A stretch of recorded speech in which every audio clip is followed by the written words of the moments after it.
Good morning, my friends. It's the Tuesday morning coffee edition on September 30th. I'm Sabrina. Welcome to the channel. This is a very important message today. I'm very excited to have this chat with you. So, what we're going to talk about today is nourishment. Now, this is not a lecture on bon appetit or food or anything like that, although food is nourishment.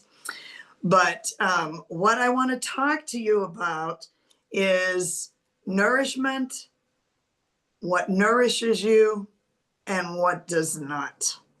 Okay. And why this is very important is because I think in today's emotional whiplash landscape, we need to learn the art of discernment. Now, we just left Virgo season. Virgo is very good at discernment. In fact, that's kind of their job. And that's why they can be a little bit critical of things and they pick out all the little things that we miss. And I'm a Sagittarius, so sometimes that can be annoying to me. So I just want to say, can we just look at the big picture and get on with this? However, in our quest to get on with it, sometimes we don't pay attention to these little gnawing things. And I bet you all have some little gnawing things. All you got to do is watch the news for 3 seconds and there's gnawing things going on, which I am going to talk about that today also. So, the point of this whole chat today, and I find these little clips in different places, or I'll hear something, or I'm listening to somebody else's podcast, and I adore all of you out there that I listen to. Thank you so much. And you're kind of the reason why I'm on here, but I don't want to talk the P word, if you know what I'm saying. So anyway, this chat is all about what strengthens and nourishes us and helps us grow, as opposed to what drains us and sabotages our growth. Okay, so those are two different ends of the spectrum. So if you can picture the Two of Pentacles, the tarot card. Do I have that handy here? Oh, I just happen to have that handy. All right. Yay. So if you take a look at my lovely board of tarot cards here, you can see the Two of Pentacles on here. And you can see where it's almost like a slinky. Have you ever played with the slinky? I use slinkies all the time in my profession. So that Two of Pentacles. Nice, a picture of the slinky. I've got a slinky over there. I should have got it out. But anyway, so what you're doing is you're weighing things, okay? And sometimes we don't even think about this, but if you stop the madness long enough and have a moment or two of silence and get that slinky out and you say, all right, this is going to nourish me and this is going to help me grow. This is going to sabotage me and drain me. And there's always that kind of happy medium, unless your life is perfect enough that you don't have those things that drain you and sabotage you, which ideally we would get rid of those things. But there are times and situations where we cannot. So I'm going to give you a little lesson in what happens to me, because what my profession is, I have been in the body business. I call it the body business for over 40 years, meaning I teach exercise, I teach fitness, I teach Pilates, personal training, trained instructors all over the world. So I'm very familiar with the body business, and I have learned over the years to really pay attention to my body in emotional whiplash situations. So if you pay attention to your body, like sometimes you'll walk into a room or a training or a convention session or a restaurant, and your body tells you, your body gives you this vibe of like you almost instantly freeze, and you can feel that something's just not right or the energy is not right. You can even just be around a person. Pay attention to what your body does. Your body will just pick up on the energies a lot of the times before your mind will and before your heart will, your body is going to detect it. So what helps me avoid situations like literally all I have to watch is about 3 seconds of the news. Reading a headline is usually about enough for me. But if I go into this negativity and what I consider very violent, um, downgrading, sabotaging energy, it's what it is. I can go into it for a little bit and then I will feel my body and what it starts to do to me. Now, I do believe that there are plenty of reasons for rage right now, for despair, for fear, for uncertainty. It's all there, okay? But if you spend too much time in that energy, what you're doing is you are sabotaging your own internal systems, your body, your mind, your mental faculties and capacity. So, and what will happen to me is because I do not suffer fools gladly, I never have. So I get super irritated at what I consider to be just complete folly as to what people are following, believing in without checking it, just taking it at surface value. I pretty typically don't take anything at surface value. And I've made plenty of person uncomfortable when they're talking and I just sit and listen to them. And I've literally had people look at me and say, "Are you okay? What's the matter with you?" And I'm like, "What?" And you're not saying anything. I said, "No, I'm listening to you." And of course, I don't say out loud, "I'm listening to you. I'm analyzing you. I'm diving into your energy and what you're really meaning by what's coming out of your mouth." So it's difficult for me to get into any of the news or what's going on right now because it really just plain out elicits rage for me. I don't go into despair, and I guess rage is, indirectly a form of fear because it enrages me and what is going to happen because of these different situations. So I remove myself from that input. I can't take it. So, and when I feel these things in my body, it reminds me of different situations in your life. Okay. Um, Job situations is a real big one for me because I have been known to be a workaholic, guilty as charged.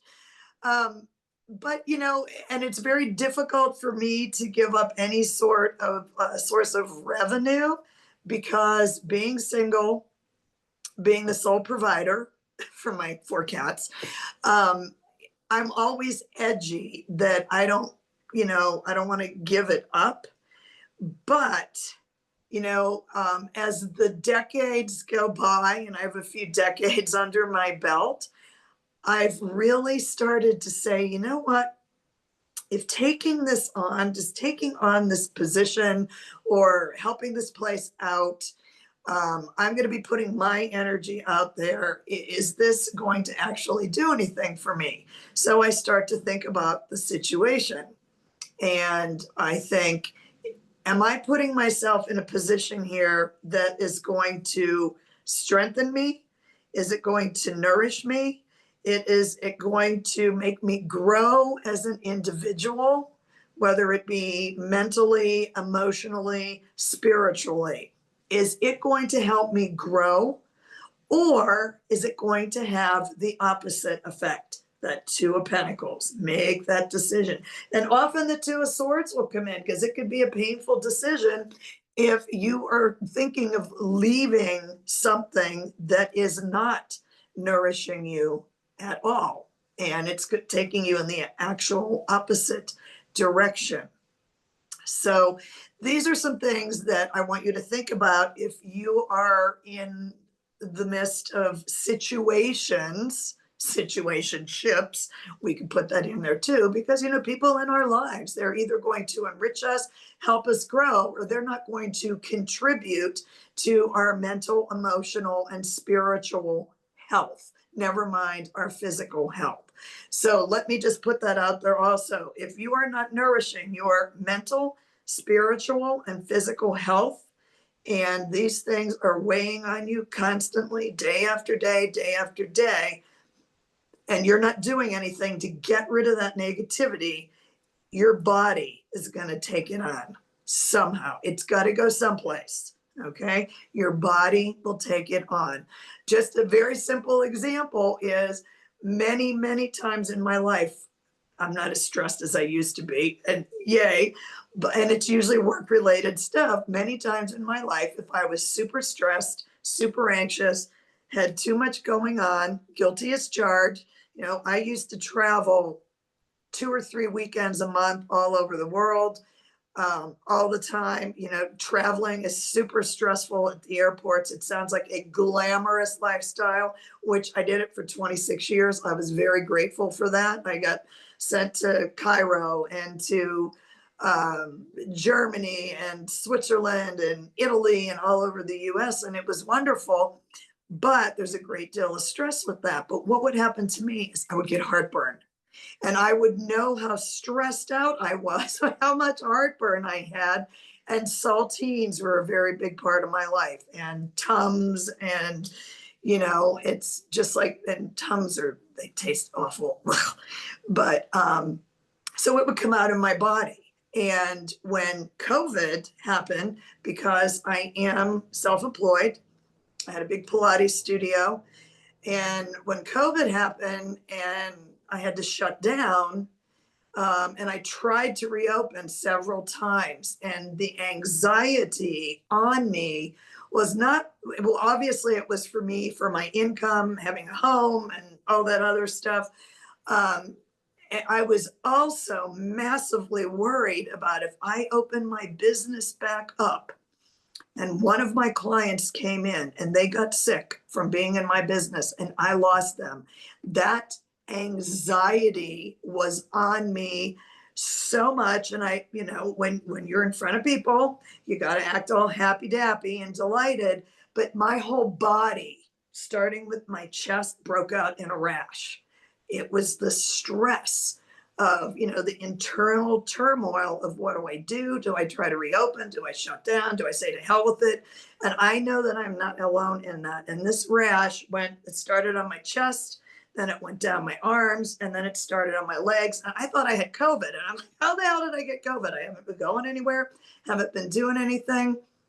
But these are the things that you need to pay attention to, because if that stress, mental, emotional, spiritual stress, if you internalize that, it is going to come out someplace in the body. You're going to have a backache.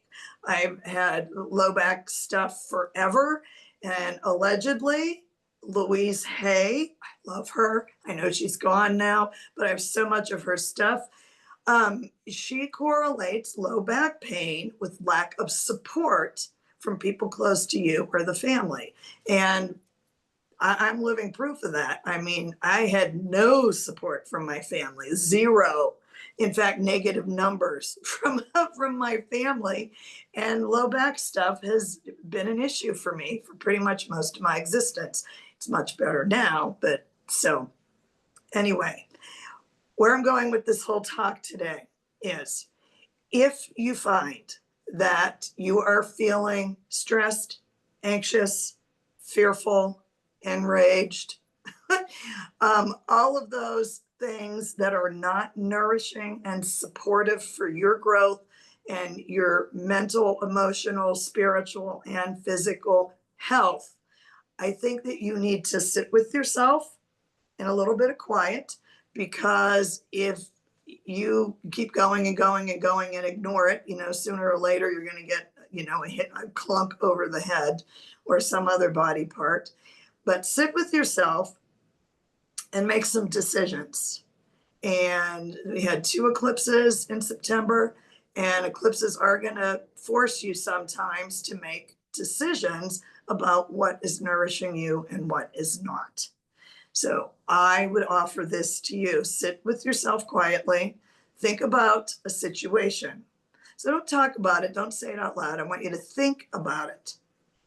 And I want you to notice your body. When you think about a particular situation, let's say it's a job, very typical. So you have a job and you might need a new job. You might not need this job, but you're just doing it for extra coin to buy shoes or something. That would be me. But sit with this thing, we'll call it a job, and think about it. And how do you feel physically? What physical reaction are you getting from this job, this friendship, this relationship, this whatever it is situation? See what your body has to say. Your body's going to tell you what the truth is. And when I can't make a decision, this is what I'll do. I'll just sit and I'll say, your body does not like this situation at all. And, when you physically feel like if you walk into this building again, you're going to vomit, that's not a good sign. So I'm kidding, but not really, because I've been there and I just left. I really did. I'm very good at doing an about face. That's a hallmark of a Sagittarius. We can be like, yeah, no, I'm out of here. And we're gone. And, but I am joking and not joking, but sit with the situation, think about it, and see what your body has to say. And if you're not feeling that great physically, you can feel the internal churn. You may want to start to take some steps to rectify that situation. And this could just be as simple as watching the news or belonging to a group of people that you are realizing they are not your tribe. And boy, have I been there when people have not been my tribe. And I'm not a quiet person. I am not a stand in the background person. So if I'm not around my tribe, I usually get myself in a lot of trouble. Oopsie, then I leave. So anyway, I got some cards up for you. I'm loving this 3-2-1 card draw situation. And the cards are always very, very accurate. And they're also very kind to me when I'm doing these presentations for you, because I'll get my topic out and I'll say, all right, what do you want me to talk about? How do you want me to present this and talk to you all? So I'm going to show you the decks I'm using, and cards are amazing. I love this. I really do love doing this. I think it's so fun. So this is a deck I got called Soul Coaching, and I did order this from Hay House. I do buy a lot of stuff from Hay House because I love their CEO, Reed Tracy. He's just fabulous. And I love Louise Hay. And I love everything that this company stands for. So this is Soul Coaching. Okay. And how I pull is I go bottom to on the top. So at the bottom of the deck, these are beautiful cards. At the bottom of the deck is flow. Okay. So this reminds me of a saying, and I'm going to pronounce this totally wrong. Please forgive me. Lao Tse. And what he would say, and I'm paraphrasing a little bit, is be strong like a mountain, but flow like a great river. Now, I'm heavily into martial arts, or I used to be Taekwondo, Tai Chi, all of that stuff, because I like to be battle ready, apparently. So if you look at the imaging on this card, okay, I'm going to pull it up there nice and close. So you see the trees, you see all the rocks, and then you see the water flowing. And if you have ever been in a flood, I've been in 3 floods, water can do a lot of damage. It's life sustaining, but it can carve through mountains and rivers. And I'm in New Mexico. If any of you ever seen the Rio Grande, as you go up further north, like to Taos, New Mexico, there is a 1 mile deep carved right into the earth flow where the Rio Grande, and it's 1 mile deep. And that's where the Rio Grande Bridge is. So this is saying to go with the flow. All right. Now, in order to have flow, you have to feel good. Okay, it's very difficult to go with any sort of flow if you're anxious and scared and nervous and upset and rage and full of rage. That doesn't help you go with the flow at all.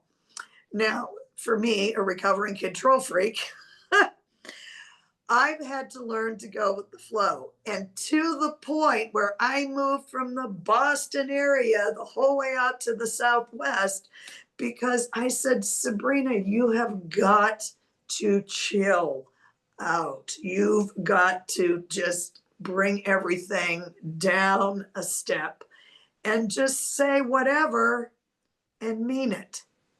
It's only taken me about 10 years to kind of sort of get to that stage. But for me, going with the flow is a big deal. And I've had to practice that. Okay, next card from the soul coaching deck. This is another, this beautiful imagery. So this says compassion. Okay, you see this beautiful woman with her pet. And I love pets are awesome. Pets will really help you calm your ass down. And they will know if something's up. And just a little side note, if your pet is sick, you better control your ass because they are picking up on your energy.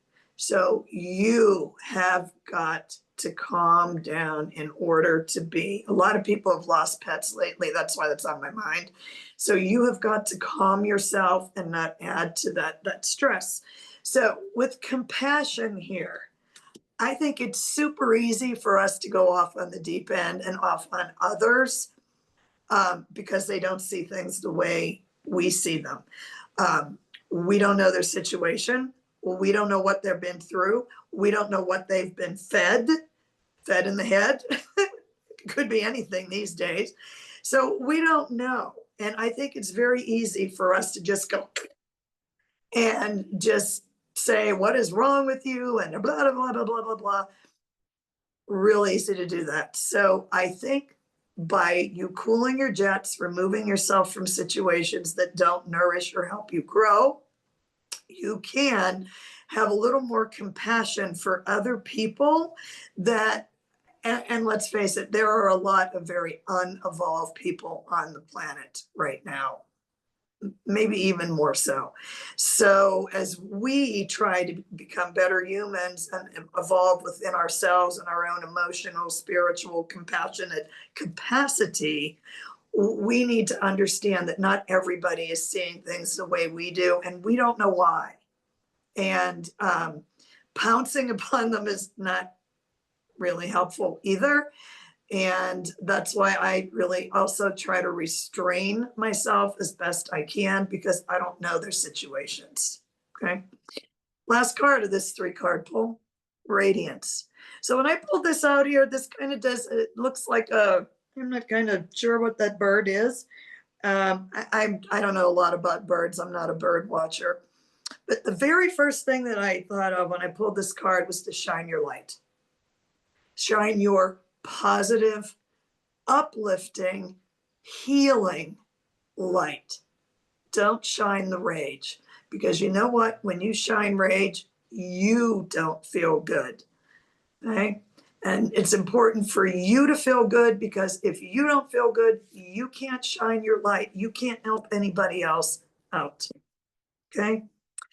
All right, a couple of very interesting tarot cards. This is the Gilded Tarot deck. I like anything that sounds like it might be shiny and tacky because I'm like a raccoon. I like everything shiny. So we drew me and my 14 other people here. I drew the Magician. Okay, now I happen to like the Magician card because it's a card of manifestation. I'm trying to get rid of that glare there.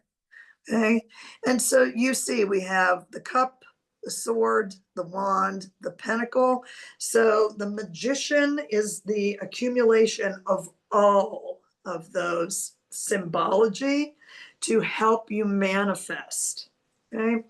What my hope for you is that you can take this magician energy and manifest more calm, more health, more abundance, more growth, more compassion for yourself. A lot of us are not very compassionate with ourselves. We would never speak to a dear friend the way sometimes we talk to ourselves. So stop that. Okay. So that is my hope with the magician card. And now the moon. Okay. Very beautiful imagery in these, in all of the cards. I just love the imagery. So with the moon, you have those two towers there. So it's kind of very similar to the high priestess, where the high priestess has the towers on either side of her, usually one black, one white. And you know, the crab is coming up out of the water here. But what the moon usually represents is volatility. You're all thinking, I know shit right now, volatile for sure. But what I'm saying with this is all the cards are leading to make peace with the unknown. Make peace with the volatility that you know you're going to see, the emotional whiplash that is happening out there. You need to make peace through the unknown and through the volatility. And the last card here is from the, and this is a little tiny deck. I love these tiny decks because look how little my hands are. They're super easy for me to shuffle. So this last card, and here's the outside, and I'm gonna hold this up here. This looks like a scarab to me. I don't know if any of you are familiar with Egyptology and scarabs for good luck, but this is freedom through faith. I calm my thoughts. Can you believe how these cards tie together? It is amazing. Okay. I calm my thoughts and rise above fear. Okay. Now, they say there's only fear and love. So if you can rise above the fear into more of a state of universal love, for lack of a better way to describe that, I free myself of all doubt by entrusting my doubts to God. Now, this is God, whatever God is to you, the universe, your angels, your guides, Allah. I have an Ankh back there because I'm very into Egypt. I have faith in God's universe, Allah, whoever, perfect timing and placement. I trust his will and find freedom. So I'll put that up there in case you want to take a little screenshot of that, if that resonates with you. So this whole talk to combine it all in a nutshell, because I do like to summarize. I'm an educator. That's what you do. You tell them what you're going to tell them, and then you tell them, and then you tell them what you told them. Okay. So start to notice different situations in your life that either nourish you, help you grow, strengthen you, make you feel calm or happy. You can be exuberant. I love that. Of course, I'm a Sag. Everything is exuberant to us and enlarged.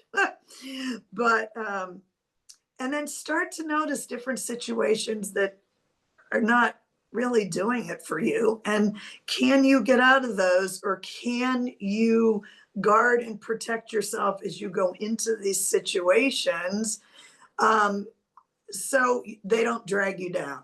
And we have all been around Eeyore. Now, we all love Eeyore, but, and what the studies show is that a happy, joyous person often cannot pull that downtrodden, beaten up, depressed, sad, and anxious person. It often happens the other way.